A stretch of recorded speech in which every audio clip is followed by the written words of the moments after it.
La vida se orienta primariamente hacia la búsqueda del placer y la huida del dolor. Esta es una orientación biológica, porque a nivel corporal el placer estimula la vida y el bienestar del organismo, y el dolor es una amenaza a la integridad del organismo o a la reacción de esa amenaza. Nos abrimos y buscamos espontáneamente el placer y nos cerramos y retiramos de cualquier situación dolorosa. Sin embargo, cuando una situación contiene una promesa de placer junto con una amenaza de dolor, experimentamos ansiedad. La perspectiva del placer provoca en el organismo un impulso hacia afuera para llegar a la fuente de ese placer, pero el peligro del dolor forza al organismo a ahogar este impulso, creando así un estado de ansiedad. El trabajo de Pavlov sobre los reflejos condicionados de los perros demostró claramente cómo puede producirse ansiedad, combinando un estímulo doloroso con otro placentero en una situación. Primero condicionó al perro a reaccionar al tañido de las campanas, ofreciéndole comida poco después de haber sonado.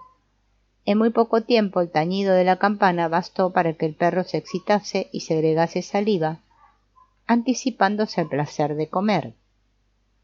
Cuando quedó bien establecido este reflejo, Pavlov cambió la situación, proporcionando al perro una sacudida eléctrica cada vez que sonaba la campana. Su tañido asoció en la mente del animal la promesa de la comida con la amenaza del dolor. El perro se quedaba indeciso, porque por una parte quería acercarse al alimento, pero por la otra tenía miedo de hacerlo, con lo cual se producía en él un estado de profunda ansiedad. Esta perplejidad, debida a señales contrarias, es la causa de la ansiedad que acompaña a todos los trastornos neuróticos y psicóticos de la personalidad. Las situaciones que conducen a este estado de titubeo se dan en la niñez entre padres e hijos. Infantes y niños consideran a sus progenitores como una fuente de placer y se esfuerzan por llegar a ellos con amor. Este es el patrón normal biológico, puesto que los padres son la fuente del alimento, del contacto y de la estimulación sensorial que necesitan los pequeños. El infante es todo corazón hasta que conoce el desengaño y padece la primera privación. Pero esto no dura mucho en nuestra cultura, en que la privación del contacto emocional y la frustración son comunes y el crecimiento y la crianza van generalmente acompañado de castigos y amenazas. Ocurre lamentablemente que los padres no son solo una fuente de placer, pronto quedan asociados en la mente del niño con la posibilidad del dolor. La ansiedad, que de esto resulta, es la causa de la inquietud y actividad excesiva de que dan muestra tantos pequeños. Tarde o temprano se levantan defensas para reducir esta ansiedad, pero estas defensas reducen también la vida y la vitalidad del organismo. Esta secuencia, búsqueda de placer, privación, frustración o castigo, ansiedad y después defensa, es un esquema general que explica todos los problemas de la personalidad. Para entender un caso concreto, hay que conocer además las situaciones específicas que producen ansiedad y las defensas construidas para hacerle frente. Otro factor importante es el tiempo, porque cuanto más pronto en la vida surja la ansiedad, más se extiende y más profundamente estructura las defensas contra ella. La naturaleza e intensidad del dolor amenazante desempeñan un papel importante en la determinación de la posición defensiva. Casi todos los individuos desarrollan en nuestra sociedad defensas contra este afán por el placer, porque ha sido la causa de ansiedades graves en el pasado. La defensa no bloquea completamente todos los impulsos para buscar el placer.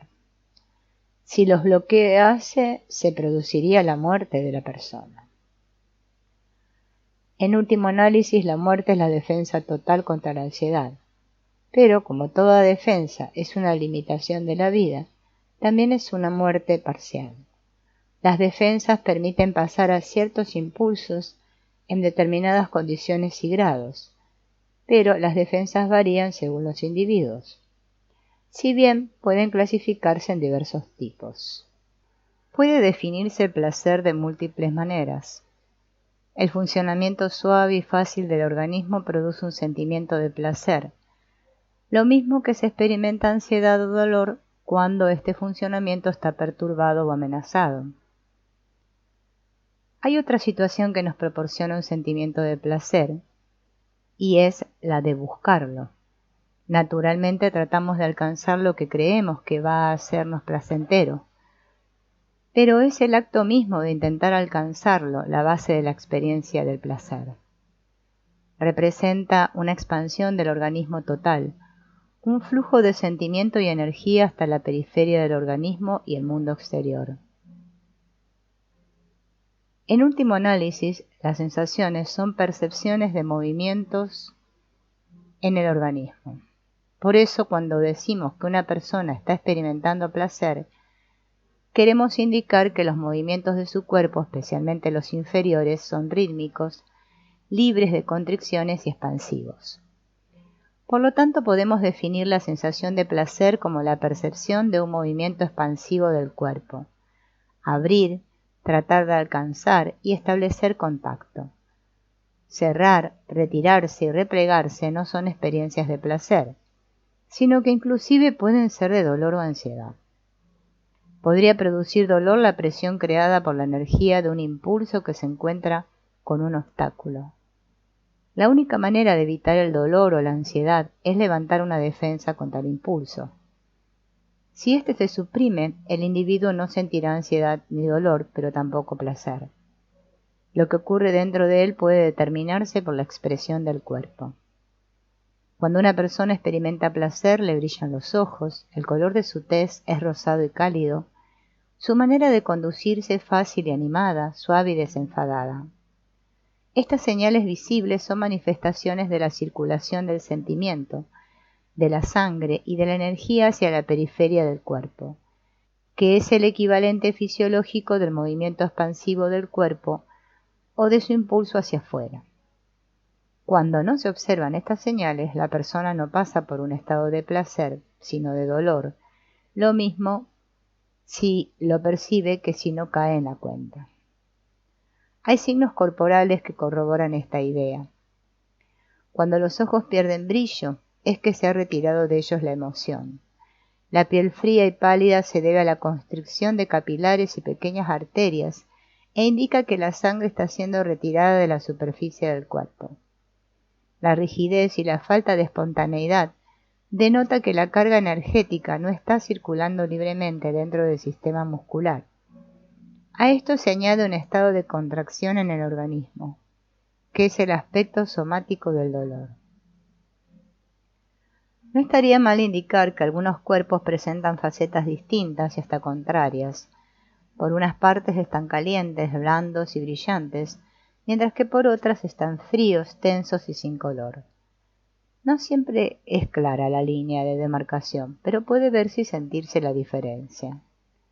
Hay una anomalía común, consistente en que el color y tono de la mitad superior del cuerpo es bueno, en tanto que el resto, de la cintura para abajo, presenta un aspecto contrario, color lívido y oscuro, escaso tono muscular y una pesadez desproporcionada con la buena forma de la mitad superior. Esta imagen corporal significa que hay un bloqueo del flujo emocional en la parte inferior del cuerpo, especialmente de los sentimientos sexuales, y que esta parte del organismo está en un estado de retención o contracción. También es bastante común el caso del cuerpo caliente, mientras las manos y los pies están fríos. Esta condición indica que la tensión o retención está en las estructuras periféricas que establecen contacto con el medio ambiente. El refrán común de manos frías, corazón caliente confirma esta interpretación. Lo primero que intentamos al observar un cuerpo, o sea nuestra orientación primaria, es determinar el grado en que aquel organismo es capaz de expansionarse o reaccionar placenteramente al medio. Esta reacción supone un flujo de sentimientos, excitación o energía desde el centro o corazón de la persona hasta sus estructuras y órganos periféricos.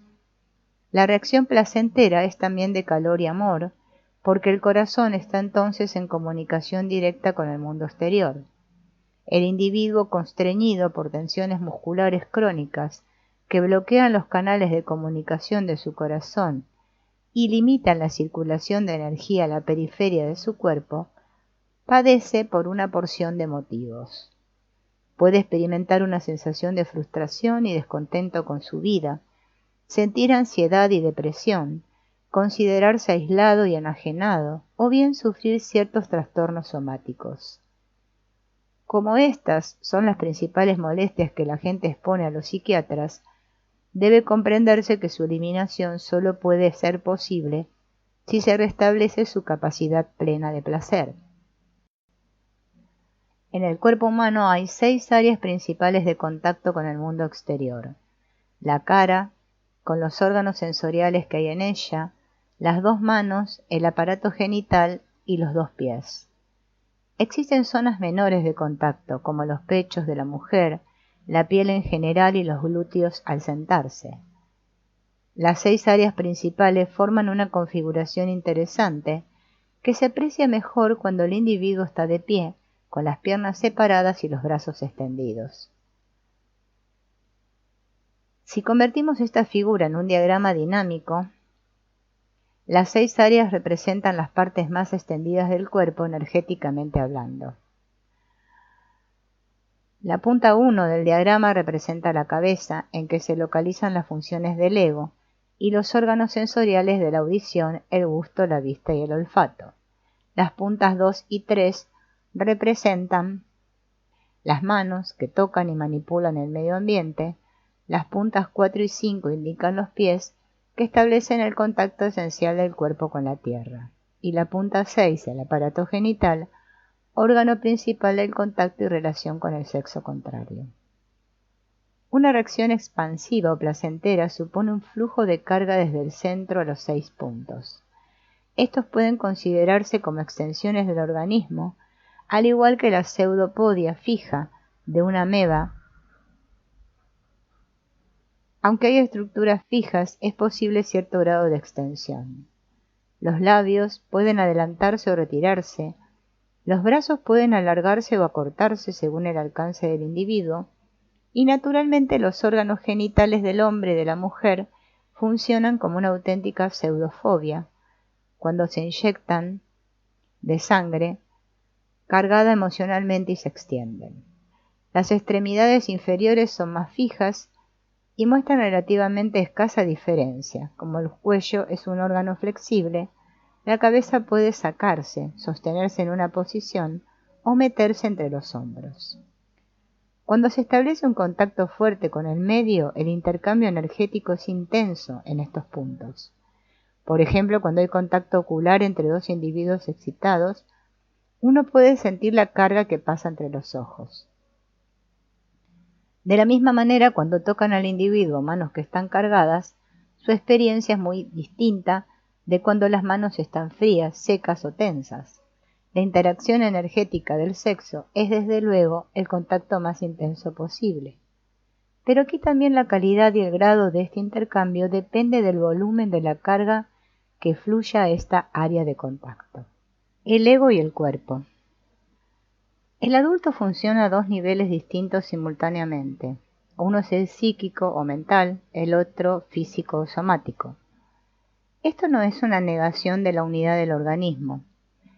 El que la antítesis y la unidad son características de todos los procesos biológicos constituye una tesis fundamental. Dualismo y unidad se integran en un concepto dialéctico, como puede verse en esta figura. En una personalidad sana, los niveles mental y físico de actividad cooperan para promover su bienestar. En una personalidad trastornada hay áreas de emoción y conducta en que estos niveles o aspectos de la personalidad están en conflicto. Un área de conflicto produce un bloqueo de la libre expresión de los impulsos y sentimientos. No nos referimos a una inhibición consciente de la expresión, que está sometida a control consciente, sino a restricciones inconscientes del movimiento y de la expresión. Estos obstáculos limitan la capacidad de la persona para buscar en el mundo la satisfacción de sus necesidades y por lo tanto representan una reducción de su capacidad de placer. Planteando la antítesis en función del ego y del cuerpo, más bien que de lo mental y de lo físico, podemos presentar los conceptos del ego ideal y de la autoimagen como fuerzas que pueden oponerse a la búsqueda del placer por parte del cuerpo. Estos conceptos derivan del papel del ego como agente sintetizador. El ego es el intermediario entre el mundo interior y exterior, entre el yo y los demás.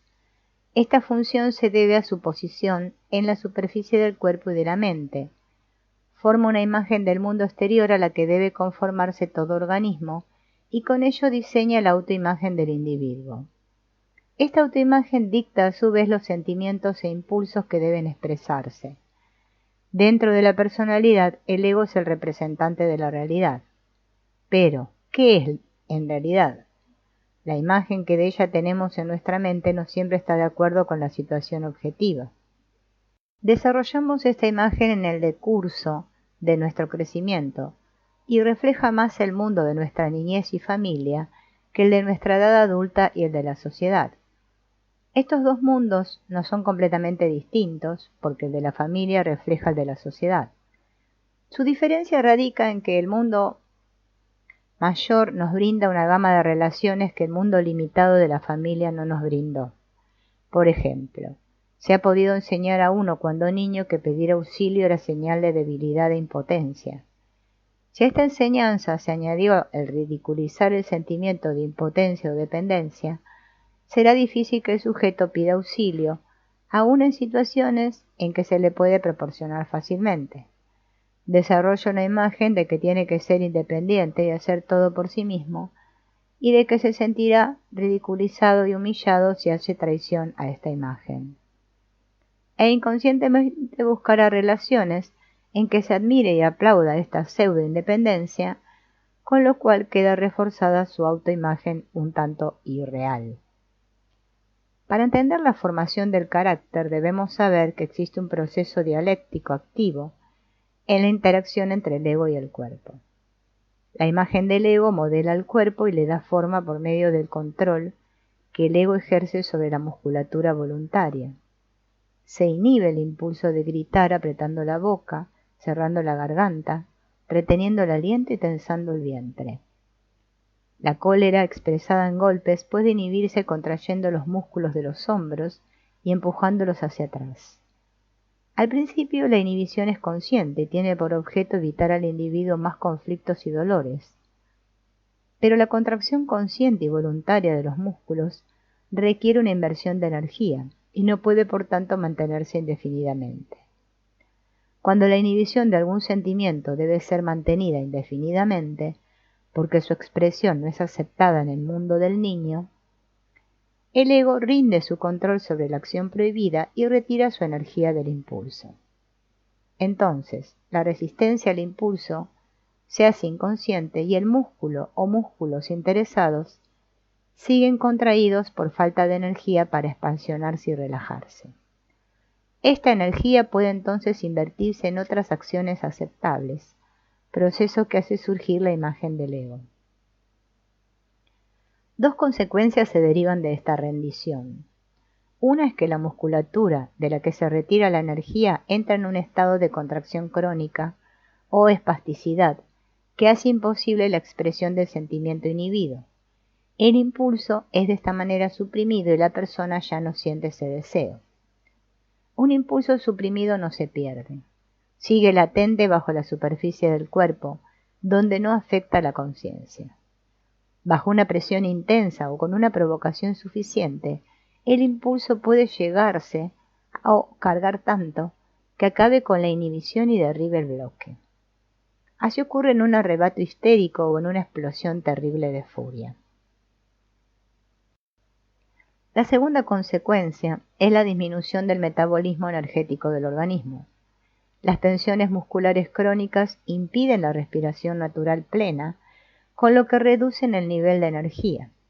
El individuo puede recibir oxígeno suficiente para las actividades ordinarias, y por tanto su metabolismo basal puede parecer normal, pero sus dificultades respiratorias serán evidentes en situaciones de tensión, bien como incapacidad para inspirar el aire suficiente, bien y más probablemente en forma de incapacidad para aliviar su tensión.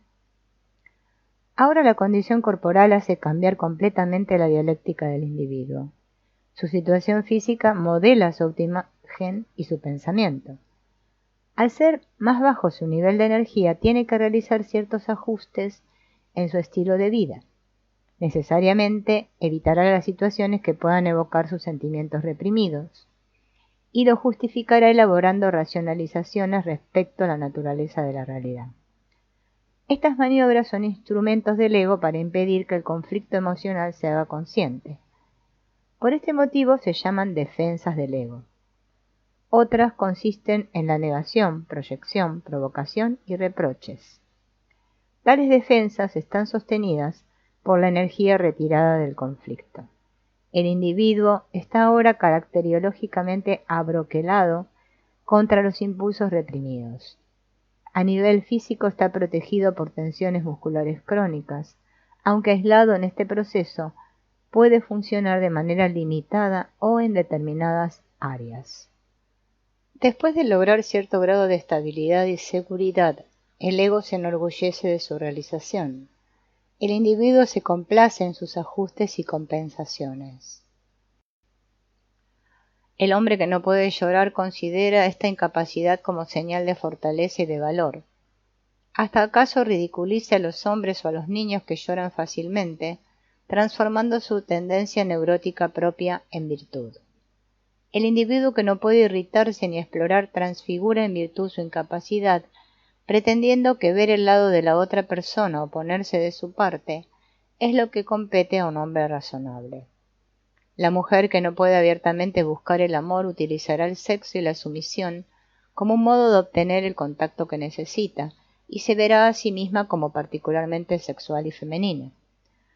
Toda tensión muscular impide que el individuo salga al mundo directamente en busca de placer.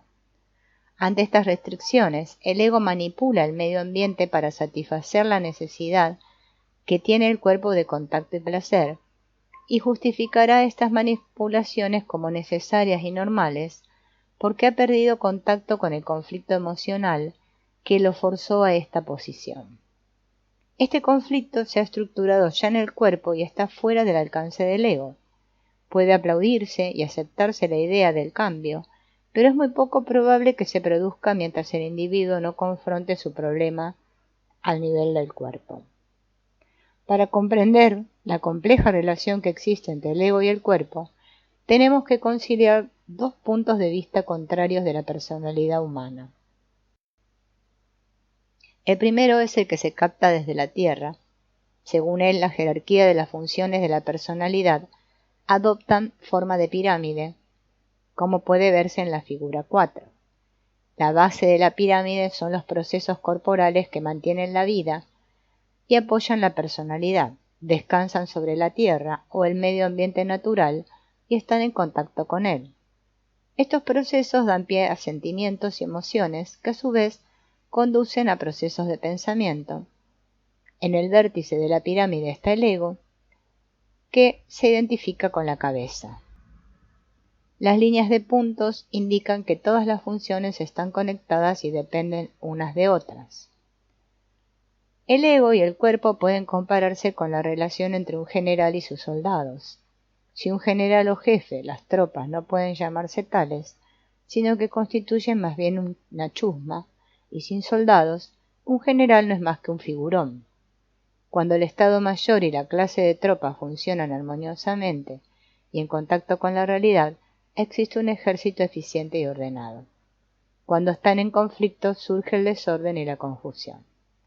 Esto puede ocurrir cuando el general considera a sus soldados como números o peones en la partida de guerra que está jugando. Puede ser que olvide que la guerra no solo se libra por las tropas, sino para ellas, y no en servicio de su gloria personal. De la misma manera, el ego puede también perder de vista que lo importante es el cuerpo, no la imagen que él trata de presentar. Desde el punto de vista del general, se volvería del revés la jerarquía de la autoridad dentro del ejército. No hay general que opere si no se considera a sí mismo de importancia capital e imprescindible. Lo mismo ocurre con el ego y el cuerpo. Vista desde arriba, es decir, desde la posición del ego, la pirámide de las funciones de la personalidad estaría invertida. La vista desde arriba mide el grado de conciencia o control. Hay más conciencia en el ego que en ninguna otra función. De la misma manera, somos más conscientes de nuestros pensamientos que de nuestras emociones y menos conscientes de nuestros procesos corporales. Este es el punto de vista que tiene el general de la jerarquía militar en función del poder. Puede compararse con el punto de vista de las funciones de la personalidad en función del conocimiento, que es una actividad del ego. Por otra parte, el cuerpo tiene su sabiduría, que precede y se anticipa a la adquisición del conocimiento. Estos dos puntos de vista de la personalidad humana pueden integrarse superponiendo los dos triángulos. Tenemos entonces la estrella de 6 puntos que utilizamos anteriormente para representar a todo el cuerpo. La línea de puntos muestra dónde es más intenso el conflicto, la región del diafragma o de la cintura, en que se unen las dos mitades del cuerpo. Los dos triángulos pueden representar además muchas otras relaciones polares de la vida, como el cielo y la tierra, el día y la noche, el varón y la hembra, el fuego y el agua. Es interesante advertir que los chinos emplean un diagrama diferente para expresar el dualismo de las fuerzas vitales, que se llama Yin y Yang. La diferencia entre ambos diagramas indican dos estilos de vida distintos. La figura circular china hace hincapié en el equilibrio. La estrella de 6 puntas, llamada también estrella de David, subraya la interacción. Estas fuerzas no solo se interaccionan dentro del organismo para producir el ímpetu dinámico que caracteriza la actividad occidental, sino que impulsan al organismo a que se interaccione a su vez agresivamente con su medio. Este adjetivo agresivo no tiene un sentido destructivo en este contexto, sino una connotación opuesta a pasivo. La agresividad occidental tiene sus aspectos positivos y negativos, pero en uno u otro caso indica una tendencia al cambio, en contraste con la actitud oriental que busca la estabilidad. En aras de la sencillez, vamos a dividir las actividades humanas en 4 grupos: las intelectuales, las sociales, las creativas y físicas, incluyendo las sexuales. El contexto de interacción se entiende claramente colocando estos grupos en los 4 lados de la figura.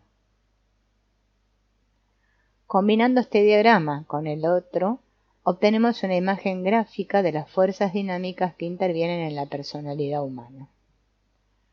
El vigor de los impulsos, que son fuerzas expansivas, tras la interacción de la persona con el mundo, depende de la intensidad de los procesos de energía de su cuerpo. Además, la eficiencia de estos impulsos para la satisfacción de sus necesidades depende de la libertad que tenga el individuo para expresarlas. Las tensiones musculares crónicas que bloquean la circulación de los impulsos y sentimientos no solo minan la eficiencia de la persona, sino que limitan su contacto e interacción con el mundo, reducen el sentimiento de pertenecer y ser parte del mismo y limitan el grado de animidad. Con nuestra excesiva agresividad, que equivale a decir espíritu explotador y manipulador, perdemos un sentido importante de equilibrio. Hemos dejado que el ego subvierta al cuerpo y nos hemos valido del conocimiento para desdeñar y pasar por alto la sabiduría del cuerpo.